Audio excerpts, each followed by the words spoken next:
সাল্লাল্লাহু আলাইহি বলছেন, এই ব্যক্তির কি কোনো ঋণ আছে? একজন সাহাবী বলেন, হ্যাঁ ইয়া রাসূলুল্লাহ, তো ঋণ আছে। নবীজি বললেন, তোমরা ওর জানাজা পড়ো, আমাকে ডেকো না। তোমরা ওর জানাজা পড়ে নাও, আমি জানাজা পড়তে চাচ্ছি না। আমি এখন কেমন করে আপনাকে বুঝাবো ঋণ কত ভয়ঙ্কর জিনিস?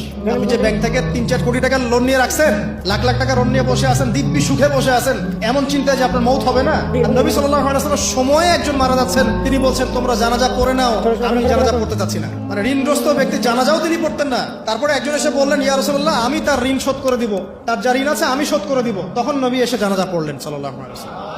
তা আপনার এই কোটি কোটি টাকা ঋণ শোধ করার লোক তো রেডি আছে নাকি? আছে না? সমস্যা নেই, আপনার জানাজা পড়া হবে, আপনার মিলাদও হবে, আপনার একটা বড়সড় দোয়াও হবে ইনশাআল্লাহ। কিন্তু আল্লাহ পাক বলেছেন, শহীদ আল্লাহর পথে যুদ্ধ করে শহীদ হয়েছে, এই ব্যক্তির আত্মাও ঝুলে থাকে যতক্ষণ পর্যন্ত না তার ঋণটা শোধ করা হয়। এবার বলেন আমি কি বুঝাবো? কিছু বলতে হবে? তো এখন সেই দোয়া শিখাচ্ছি আপনাদেরকে, যে দোয়া শিখলে আপনারা ঋণ থেকে বাঁচবেন ইনশাআল্লাহ। কত দিবেন?